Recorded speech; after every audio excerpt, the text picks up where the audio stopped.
बच्चों हमारा चैप्टर चल रहा है फिजियोलॉजी ऑफ मसल्स कंस्ट्रक्शन। इसमें हमने टॉपिक के भी अंदर एक फर्स्ट स्टेप देखा था एक्साइटेशन ऑफ मसल्स, पेशी का उत्तेजन किस प्रकार से किया जाए। इसमें हमने बात कर ली थी पोलराइजेशन और डीपोलराइजेशन की, ठीक है ना। पोलराइजेशन और डीपोलराइजेशन की बात कर ली। इसमें हमने बात की जैसे ही जो न्यूरॉन्स होते हैं रेस्टिंग स्टेज में होंगे तो इसकी जो सेल मेम्ब्रेन होगी, सार्कोलेमा जिसे हम लोग बोलते हैं, इस पे विध्रुवण की क्रिया, पोलराइजेशन की क्रिया होगी। इसमें यदि बात की जाए तो इसकी जो इंटरनल सरफेस होती है, इंटरनल सरफेस जो होती है नेगेटिवली चार्ज होती है, और जो इसकी एक्सटर्नल सरफेस होगी, बाहरी सतह होगी, ये हमेशा पॉजिटिवली चार्ज पाई जाएगी, पॉजिटिवली चार्ज पाई जाएगी, ठीक है ना। अब इन दोनों के बीच का जो पोटेंशियल डिफरेंस होगा, विभवांतर होगा दोनों में, आयनों के कारण विभव में अंतर होगा, वो होगा 0.1 वोल्ट का, 0.1 वोल्ट का अंतर होगा, ठीक है ना। जैसे इस पे नर्व इम्पल्स पहुंचेंगे, किसकी सहायता से? मोटर नर्व की सहायता से। ये क्या? विध्रुवण, डीपोलराइजेशन की क्रिया को प्रदर्शित करेगी, डीपोलराइजेशन की क्रिया को प्रदर्शित करेगी। अब ठीक है, अब विध्रुवण की क्रिया में क्या होगा? जो एक्सॉन होता है, एक्सॉन की आंतरिक सतह, एक्सॉन होता है जो न्यूरॉन्स होते हैं उसका जो ऊपरी पार्ट होता है, ऐसे हम लोग बोलते हैं। एक्सॉन जो इसमें फैले हुए तंतु होते हैं उन्हें हम लोग बोलते हैं डेंड्राइट्स, ठीक है ना। ओके, एक्सॉन की जो आंतरिक सतह होती है, इंटरनल सरफेस होती है, वो क्या होती है? पॉजिटिवली चार्ज होती है, पॉजिटिव चार्ज होती है, ठीक है ना। इस पर जो पोटेंशियल मेम्ब्रेन होगा, कला विभव की यदि बात की जाए तो 30 माइक्रोवोल्ट तक इसका पोटेंशियल विभव पाया जाएगा। जिसके 16 फुट की यदि बात की जाए आधार पाथ पे एसिटाइलकोलिन के वेसिकल्स पाए जाते हैं, जो कि सिनेप्टिक गटर में आ जाते हैं, जो कि कहाँ पे? सिनेप्टिक गटर में आ जाते हैं, ठीक है ना। इस क्रिया के पश्चात जो एसिटाइलकोलिन के वेसिकल्स होते हैं, सार्कोलेमा को क्या करते हैं? जो पॉजिटिवली चार्ज आयन होते हैं, पॉजिटिवली चार्ज आयन होते हैं, इनके लिए क्या कर देते हैं? परमिएबल बना देते हैं, जिससे तंत्रिका तंतु न्यूरॉन क्या हो जाते हैं? विध्रुवित, डिपोलराइजेशन की क्रिया को प्रदर्शित करने लग जाता है। एसिटाइलकोलिन के आश्रय एसिटाइल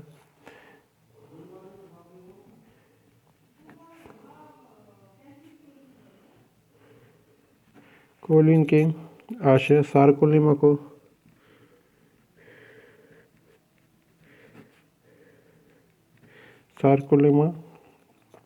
को धन आयनों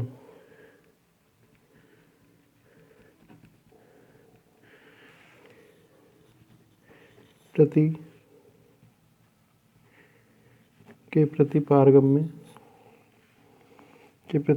पारगम्य बना देते हैं, के प्रति पारगम्य बना देते हैं, जिससे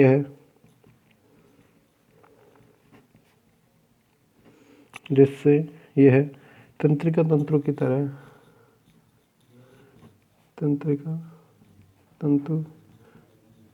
की तरह विध्रुवित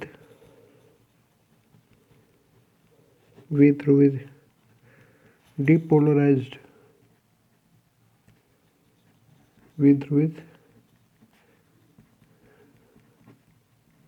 हो जाती है, ठीक है ना। तंत्रिका तंत्र की तरह क्या हो जाती है? विध्रुवित हो जाती है। एक बार में लगभग 50 से 60 तक एसिटाइलकोलिन के जो वेसिकल्स होते हैं फ्री होते हैं, मुक्त होते हैं। एक समय में 50 से 60 तक एसिटाइलकोलिन वेसिकल्स मुक्त होते हैं, ठीक है ना। एक समय में क्या होते हैं? 50 से 60 तक एसिटाइलकोलिन वेसिकल्स मुक्त होते हैं।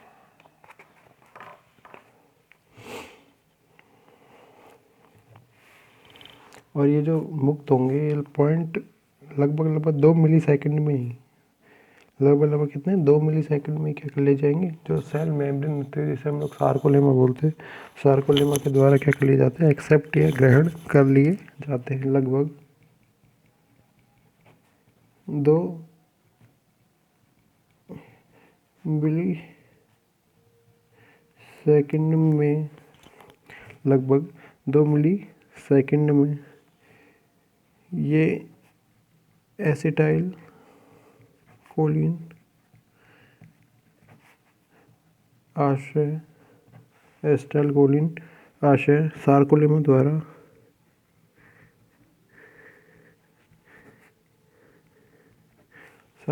द्वारा ग्रहण कर लिए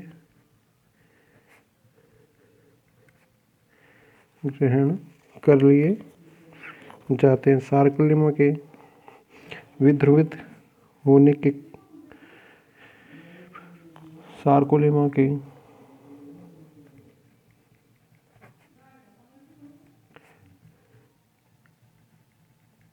विध्रुवित होने के बाद ये आशय कोलिन एस्टरेज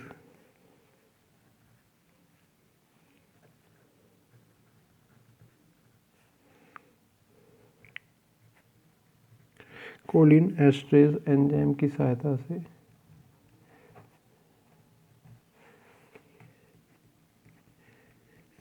की सहायता से नष्ट कर दिए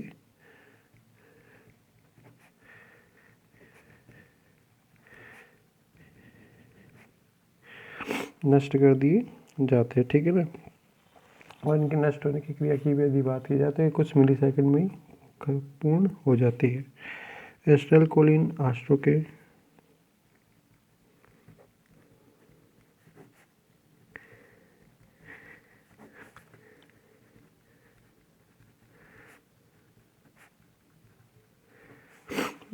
के नष्ट होने की क्रिया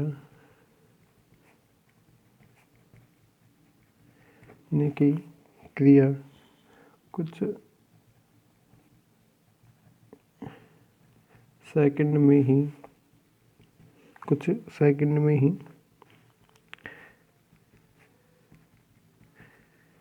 पूर्ण हो जाती है। ठीक है ना। क्या हो जाती है? कुछ सेकंड में ही पूर्ण हो जाती है। ठीक है।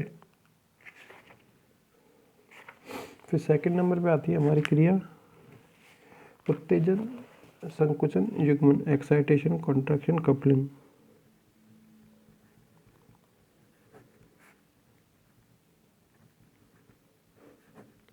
संकुचन युग्मन,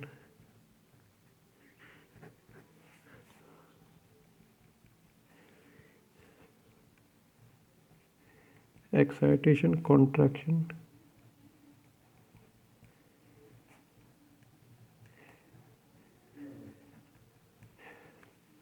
कपलिंग। Excitation contraction coupling. ठीक है ना। जैसे ही क्या होता है, पेशी की हम लोग बात करते हैं, मसल्स की, मायोफाइब्रिल्स की हम लोग बात करते हैं, इसकी गहराई में जितने पेशी तंतु पाए जाते हैं, इनमें जैसे ही विद्युत धारा देर से पहुंचेगी, वैसे इनकी क्रियाशीलता भी क्या हो जाएगी? कम हो जाएगी। अभी पेशी तंतु की जो सामूहिक क्रियाशीलता है, उत्तेजन का तेजी से फैलना सार्कोप्लाज्मिक रेटिकुलम के द्वारा क्या किया जाता है? नियंत्रित किया जाता है। ठीक है ना। उत्तेजन की क्रिया को किसके द्वारा? सार्कोप्लाज्मिक रेटिकुलम के द्वारा, जिसे हम लोग अंतःपद्य जालिका बोलते हैं मोस्टली, उसके द्वारा क्या किया जाएगा? नियंत्रित किया जाएगा। यदि पेशी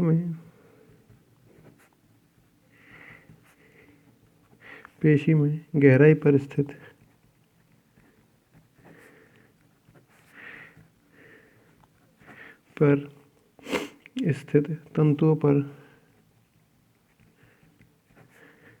तंतुओं पर विद्युत धारा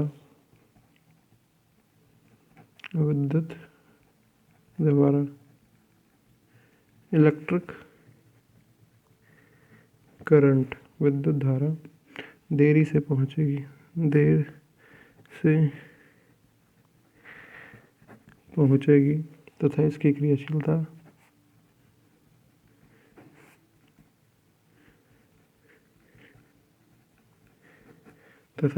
क्रियाशीलता भी कम हो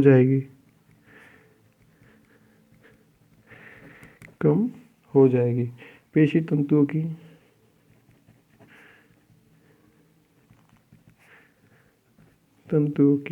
सामूहिक क्रियाशीलता एवं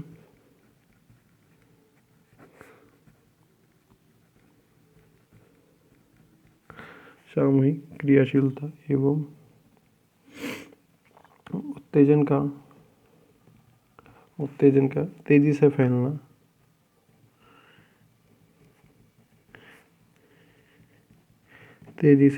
फैलना पेशी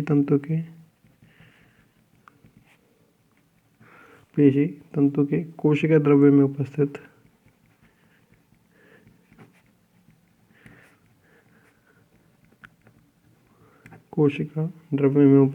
सार्कोप्लाज्मिक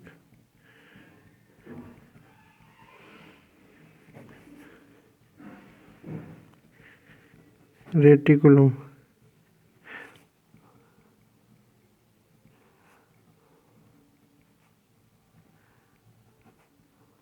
द्वारा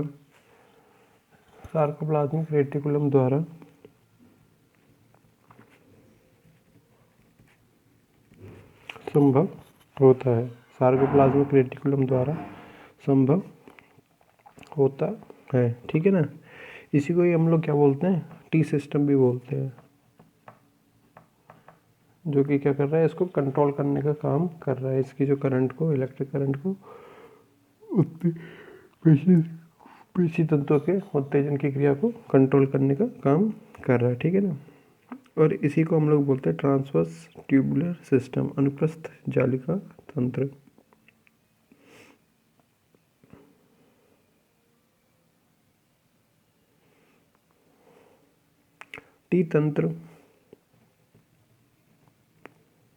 टी सिस्टम पेशी तंतु में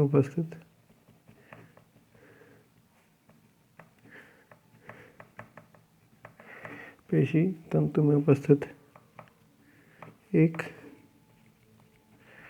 महत्वपूर्ण संरचना है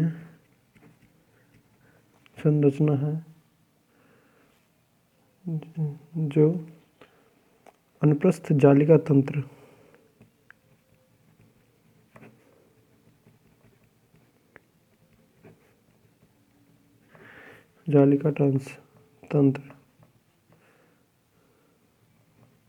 ट्रांसवर्स ट्यूबुलर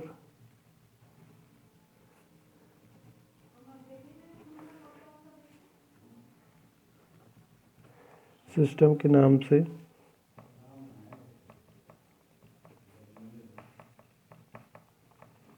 जाना जाता है, जो कि किसके नाम से, ट्रांसवर्स ट्यूबुलर सिस्टम के नाम से जाना जाता है। ये क्या करता है,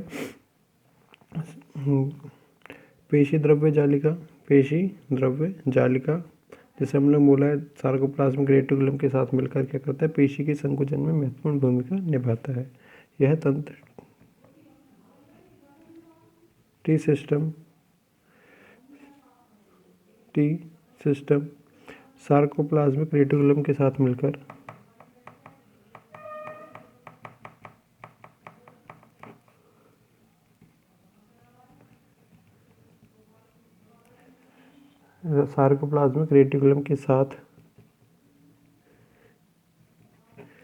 मिलकर पेशी संकुचन में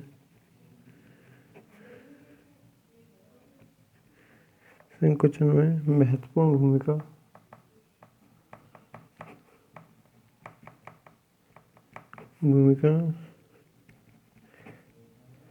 निभाता है। ठीक है ना। महत्वपूर्ण भूमिका निभाने का कार्य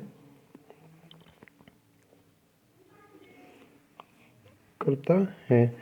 आज हमने पढ़ा, पहला हमारा टॉपिक था पेशी का उत्तेजन, जो कि किस पे, पोलराइजेशन और डिपोलराइजेशन में ध्रुवण और विध्रुवण की क्रिया पर निर्भर कर रहा था। करता है, ठीक है ना। सेकंड हमने पढ़ा उत्तेजन संकुचन युग्मन, जिसका नेक्स्ट पार्ट हम लोग नेक्स्ट वीडियो में देखेंगे। Okay, thank you.